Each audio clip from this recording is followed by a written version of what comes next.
कामचोर बहू। कांता बहन की 2 बहुएं थीं, बड़ी कल्पना और छोटी प्रिया। कल्पना का जैसा नाम वैसा ही काम। सारा दिन कल्पनाओं में रहती, ना कोई काम करती ना कोई धाम। अरे कल्पना बहू, जरा अच्छी सी चटनी पीस दे, आज कुछ मजेदार खाने का मन है। पेट में जलन हो जाएगी माँ जी बुढ़ापे में, और वैसे भी मेरा काम करने का वक्त शाम का है, अब प्रिया को ही बोल दो। इतना कहकर कल्पना वहां से चली जाती है। कांता कल्पना के ऐसे रवैये से काफी परेशान रहती हैं। मैं बना देती हूँ माँ चटनी। ऐसा बोलकर प्रिया माँ को चटनी बनाकर प्लेट में खाने को देती है कि तभी वहां कल्पना आ जाती है। अरे वाह चटनी, जरा चख कर तो देखूं, बड़े दिन हो गए। अरे नहीं बहू, तू तो रहने ही दे चटनी खाना, पेट में जलन हो जाएगी।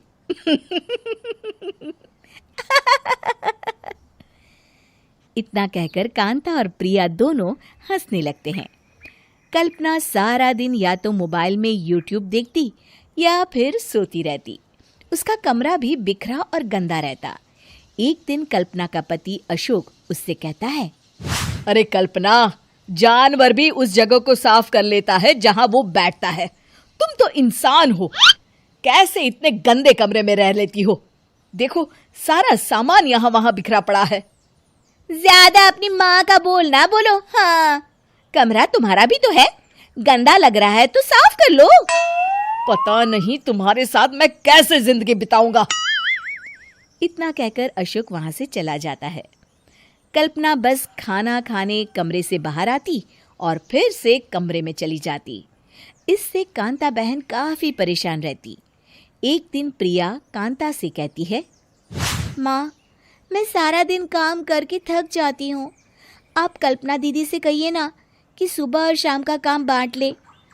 मैं तो अब सिर्फ एक वक्त का ही काम करूँगी। हाँ। अरे तू वो भी ना करना, एक बहू तो कामचोर थी ही, दूसरी भी आ गई काम ना करने के बहाने लेकर। तभी वहां प्रिया का पति रमेश आ जाता है। माँ, मैं देख रहा हूँ भाभी कोई काम नहीं करती, प्रिया सारा दिन घर और रसोई का काम करती है, अब कुछ करो ना माँ। कांता मन में कुछ सोचती है और कल्पना के पास जाती है। कल्पना फोन पर मेकअप करना देख रही होती है। कल्पना, तुम सारा दिन बस मोबाइल देखती हो, घर का कोई काम भी कर लिया करो। प्रिया सारा दिन काम करके थक जाती है। आज से मैंने फैसला किया है, एक वक्त का काम तुम करोगी, सुबह का खाना तुम बनाओगी और रात का प्रिया। आप लोगों ने काम को हवा बना रखा है। अरे पता नहीं थोड़ा सा ज्यादा काम करने में आप लोग घबरा क्यों जाते हैं। और हाँ, बहुत ज्यादा प्रिया की तारीफ मत करिए मेरे सामने, बड़ी बहू तो मैं ही रहूंगी। मैं कुछ नहीं जानती, कल सुबह मुझे वक्त से खाना चाहिए, रसोई में आ जाना, वरना कल से तुझे खाना नहीं मिलेगा। अगली सुबह कल्पना रसोई में नहीं आती है। वो देर से सोकर उठती है और बाहर आकर कहती है, अरे भूख लगी है, आज खाने में क्या है? इतनी देर हो गई, आज किसी ने मुझे उठाया भी नहीं, पता नहीं कहाँ है सब।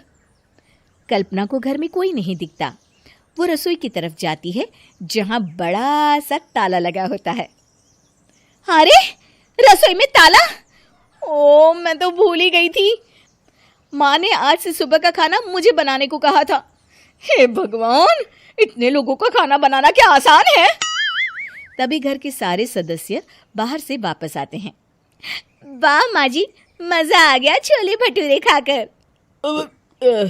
मेरे मुंह में तो अभी भी स्वाद आ रहा है। अरे कल्पना, तेरे भरोसे रहते तो हम तो भूखे ही रह जाते। कल्पना को बहुत गुस्सा आ जाता है। अब बहुत हो गया, आज से मैं अपनी रसोई अलग कर रही हूँ, मैं अपना खाना खुद बना लिया करूंगी। कल्पना अपनी रसोई अलग कर लेती है, पर आए दिन उसका देर से उठना और काम न करने की आदत से वो भूखी ही रह जाती थी। उसी के सामने घर के लोग अच्छे अच्छे पकवान खाते और कामचोर कल्पना को जैसे तैसे ही खाना बनाकर खाना पड़ता। पर एक दिन तो हद ही हो गई। माँ, दीदी आज सुबह से कमरे से बाहर नहीं निकली, हमें जाकर देखना चाहिए। सो रही होगी कामचोर कहीं की, पर तुम कहती हो तो चलो देख लेते हैं उसे। कल्पना कमरे में पेट पकड़कर बैठी होती है। हाय मेरा दर्द, पेट दर्द के मारे मर रही हूँ मैं।